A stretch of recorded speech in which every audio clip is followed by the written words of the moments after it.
AP CM Chandrababu అమరావతిలో గత 5 ఏళ్లుగా జరిగిన విధ్వంసాన్ని ప్రజల ముందు ఉంచాలని నిర్ణయించుకున్నారు. ఇందులో భాగంగా అమరావతి అంశంపై నేడు శ్వేతపత్రం విడుదల చేయబోతున్నారు. మధ్యాహ్నం 3 గంటలకు వైట్ పేపర్ రిలీజ్ చేయబోతున్నారు బాబు. అటు అమరావతిపై తమ ప్రభుత్వ భవిష్యత్తు కార్యాచరణ కూడా వెల్లడించబోతున్నారు. దీనికి సంబంధించి అధికారులతో ఇప్పటికే చంద్రబాబు రివ్యూను పూర్తి చేశారు. ఇప్పటి వరకు జరిగిన పనులకు సంబంధించి వ్యవహారాలను శ్వేతపత్రంలో ప్రకటించే అవకాశం ఉంది. గతంలో జరిగిన నిర్మాణాలు, పెండింగ్ లో ఉన్న పనులు, ఏ పనులు ప్రధానంగా డ్యామేజ్ అయ్యాయి, ఇలాంటి అంశాలన్నీ వైట్ పేపర్లో ఉండబోతున్నాయి. అమరావతిని నిర్వీర్యం చేసేందుకు గత సీఎం వైఎస్ జగన్ ప్రభుత్వం చేసిన కుట్రలు, తప్పుడు కేసులు వంటి డీటెయిల్స్ కూడా వెల్లడించే అవకాశం ఉంది. రాజధాని నిర్మాణానికి కేంద్ర ప్రభుత్వ సాయాన్ని సైతం చంద్రబాబు కోరే అవకాశం ఉంది. రైతుల అంకితభావం, పోరాట పటిమ గురించి ప్రస్తావించే ఛాన్స్ ఉంది. ఇదే అంశంపై మరింత సమాచారం మా ప్రతినిధి రవిచంద్రన్ అందిస్తారు. రవిచంద్రన్, ఝాన్సీరాణి, ముఖ్యమంత్రి చంద్రబాబు మధ్యాహ్నం 3 గంటలకు అమరావతిపై ఒక శ్వేతపత్రాన్ని విడుదల చేయబోతున్నారు. గత 5 సంవత్సరాలుగా అమరావతి పనులు ఎక్కడ వేసిన గొంగడి అక్కడే అన్నట్లు ఉన్నాయి. అనేక ఆర్థిక విధ్వంసం అమరావతిలో జరిగింది. ఏదైతే గత ప్రభుత్వం 3 రాజధానుల పేరుతో అమరావతిని పూర్తిగా నిర్వీర్యం చేసిందని చెప్పి టీడీపీ ఆరోపిస్తుంది. దీనికి సంబంధించి ముఖ్యమంత్రి చంద్రబాబు మధ్యాహ్నం 3 గంటలకే ఒక శ్వేతపత్రాన్ని విడుదల చేయబోతున్నారు. ఎందుకంటే ఇప్పటికే గత ప్రభుత్వ వైఫల్యాలపై అన్ని కూడా శ్వేతపత్రాలు విడుదల చేసింది. గతంలోనే ఒక శ్వేతపత్రం విడుదల చేశారు. రెండవ శ్వేతపత్రం అమరావతి రాజధానిపై విడుదల చేస్తున్నారు. మొదటి శ్వేతపత్రం పోలవరంపై విడుదల చేశారు. ఈ నేపథ్యంలో ఏదైతే ఈ వైట్ పేపర్ లో చాలా ఏదైతే గత ప్రభుత్వ వైఫల్యాలు అమరావతి రాజధానికి సంబంధించిన ఏ విధంగా వైఫల్యం చేశాము, అప్పుడు వరకు గత ప్రభుత్వంలో 2019 వరకు ఉన్న టీడీపీ ప్రభుత్వం ఏ విధంగా అమరావతిని అభివృద్ధి చేసింది, మాస్టర్ ప్లాన్స్ ఏంటి, డిజైన్స్ ఏంటి, ఏ విధంగా అంటే అప్పుడు వరకు కూడా కేంద్రం నుంచి ఎన్ని నిధులు వచ్చాయి, అప్పుడు వరకు ఎంత ప్రోగ్రెస్ ఉంది అమరావతిపై, తర్వాత ఈ 5 ఏళ్లలో జరిగిన విధ్వంసం ఏంటి, ఏ విధంగా అమరావతిని నిర్వీర్యం చేశారు 3 రాజధానుల పేరుతో అనే అనేక అంశాలు ఈ వైట్ పేపర్ లో ఉండబోతున్నాయి. ఈ వైట్ పేపర్ లో ప్రజలకి వాస్తవ పరిస్థితిని తెలియజేయబోతున్నారు. ఈ శ్వేతపత్రాల పేరిట గత ప్రభుత్వ వైఫల్యాల మొత్తాన్ని కూడా ప్రజలకు కళ్ళకు కట్టినట్టు చూపించాలనే ప్రయత్నం అయితే చేస్తూ ఉన్నారు. చంద్రబాబు దీనిపై ప్రత్యేక కసరత్తు చేస్తున్నారు. నిన్నటి వరకు కూడా అధికారులతో చర్చించారు. అంటే ఇక నుంచి ఏం చేయాలి, ఇప్పుడు వరకు కూడా 5 ఏళ్లు ఎస్టిమేషన్ కూడా, ఎందుకంటే ధరలు కూడా ఎప్పటికప్పుడు పెరుగుతూ ఉంటాయి. తర్వాత రీ ఎస్టిమేషన్ చేయాల్సి ఉంటుంది. కాంట్రాక్టర్ పరిస్థితి ఏంటి, కాంట్రాక్టర్లతో ఒక సమావేశాన్ని ఏర్పాటు చేయాలి.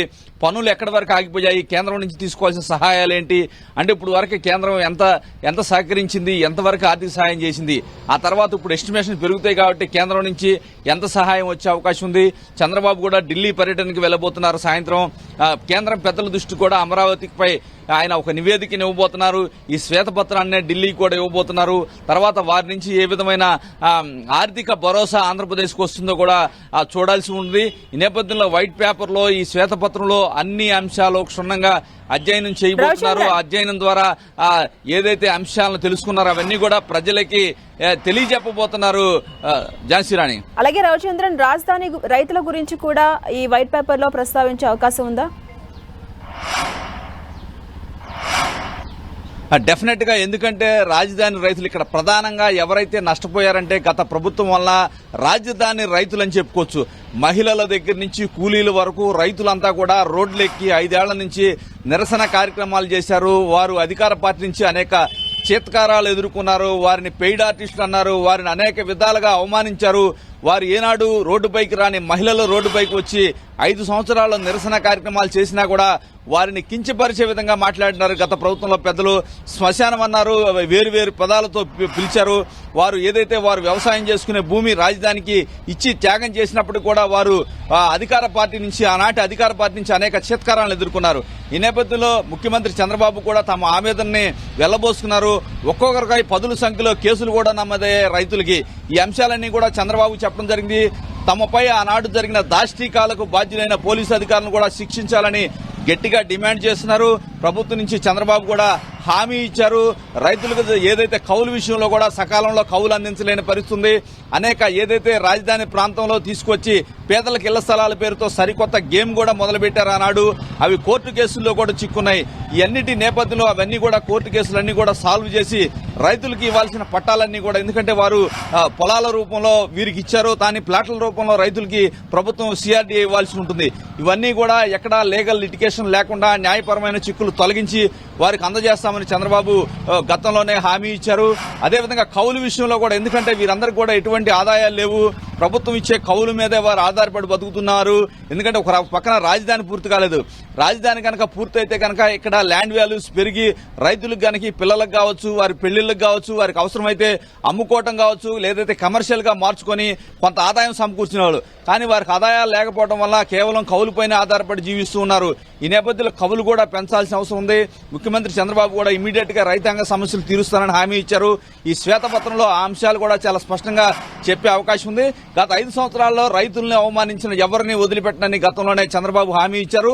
రైతులు కూడా ఏ విధంగా తనను అవమానపరిచారో సోషల్ మీడియాలో కావచ్చు, అనేక విధంగా ఫిజికల్ గా కావచ్చు, ఏదైతే మహిళల్ని కాలుతో తన్నిన పోలీసు అధికారులు కూడా రాజధాని ప్రాంతంలో ఆనాడు దాష్టికాలు చేశారని చెప్పి రైతులు కన్నీరు మున్నీరు అవుతున్నారు. ఇవన్నీ నేపథ్యంలో చంద్రబాబు కూడా అవసరమైతే రాజధాని ప్రాంతంలో గత 5 సంవత్సరాలు జరిగిన దాష్టికాలపై ఒక చిన్న సైజు విచారణ కూడా వేసి ఎవరైతే బాధ్యులు ఉన్నారో వారిపై చర్యలు తీసుకుంటారని కూడా రైతులకి హామీ ఇస్తున్నారు. అన్ని అంశాలు ఈ శ్వేతపత్రంలో అన్ని అంశాలు కూడా ప్రస్తావించే అవకాశం కనిపిస్తుంది. ముఖ్యంగా రాబోయే 5 సంవత్సరాల్లో రాజధాని ఏ విధంగా అభివృద్ధి చేయబోతున్నాం, ఏ విధంగా కేంద్రం నిధులు వస్తాయి, ఏ విధంగా వీలైనంత త్వరితగతిన రాజధాని నిర్మాణాన్ని పూర్తి చేయాలనేది చంద్రబాబు ఆకాంక్షగా కనిపిస్తుంది. ఇప్పటికే రాజధాని ప్రాంతంలో ఆయన ఫీల్డ్ విజిట్ చేశారు. అక్కడ ప్రజల ఆకాంక్షలు కావచ్చు ఫీల్డ్ విజిట్ లో చూసి ఆయన తెలుసుకున్నారు. ఎందుకంటే రాజధాని ప్రాంతంలో ఏదైతే సీడ్ యాక్సెస్ రోడ్డు తవ్వుకొని కూడా ఇసుక కంకర ఎత్తుకెళ్లిన దొంగలు ఈ ప్రాంతంలో ఉన్నారు. అటువంటి వారిని కూడా ఎవరైతే ఉన్నారో వారిని కూడా తెలుసుకొని శిక్షిస్తామని చెప్తున్నారు. ఇప్పటికే ఇసుక దొంగలను కూడా పట్టుకోవడం జరిగింది. ఈ నేపథ్యంలో రాజధాని ప్రాంతంలో మౌలిక సదుపాయాలు కల్పిస్తామని కూడా ముఖ్యమంత్రి హామీ ఇచ్చారు. ఇప్పటికే రాజధాని మొత్తం కూడా జంగిల్ క్లియరెన్స్ చేశారు. లైటింగ్ పట్టపగల్లాగా లైటింగ్ అయితే ఏర్పాటు చేశారు. ట్రాన్స్పోర్ట్ సర్వీస్ ని అన్నింటినీ కూడా ఏర్పాటు చేశారు. సచివాలయానికి నిరంతరం రవాణా సౌకర్యాన్ని కూడా కల్పిస్తున్నారు. ఈ నేపథ్యంలో ముఖ్యమంత్రి చంద్రబాబు ఇప్పటికే దీనికి సంబంధించిన ఆదేశాలు జారీ చేశారు. ఇక నుంచి రాజధానిని ఏ విధంగా అభివృద్ధి చేయాలి, వీలైన తొందరలోనే ఈ రాజధాని నిర్మాణం పూర్తి చేయాలని కూడా చెప్తూ ఉన్నారు. అదేవిధంగా డిజైన్స్ లో కూడా ఎటువంటి మార్పులు లేకుండా గతంలో ఉన్న డిజైన్స్ ప్రకారమే రాజధాని నిర్మిస్తాం. కాస్తే ఎస్టిమేషన్ పెంచే అవసరం ఉంటుంది. కాంట్రాక్టర్ తో మీటింగ్ పెట్టాలి. కేంద్రం నుంచి సహకారం కోసం కూడా కేంద్రం దృష్టి కూడా ఇవన్నీ కూడా తీసుకెళ్తా అని చంద్రబాబు చెప్తున్నారు. ఏదేమైనా మధ్యాహ్నం 3 గంటలకి ఏదైతే ఈ శ్వేతపత్రం ఉందో ఆ శ్వేతపత్రంలో రాజధానికి సంబంధించి ప్రభుత్వం ఏం చేయబోతుందో అన్ని కూడా వివరంగా ప్రజలకు వివరించబోతున్నారు. Jhansi Rani. Right, thank you Ravichandran.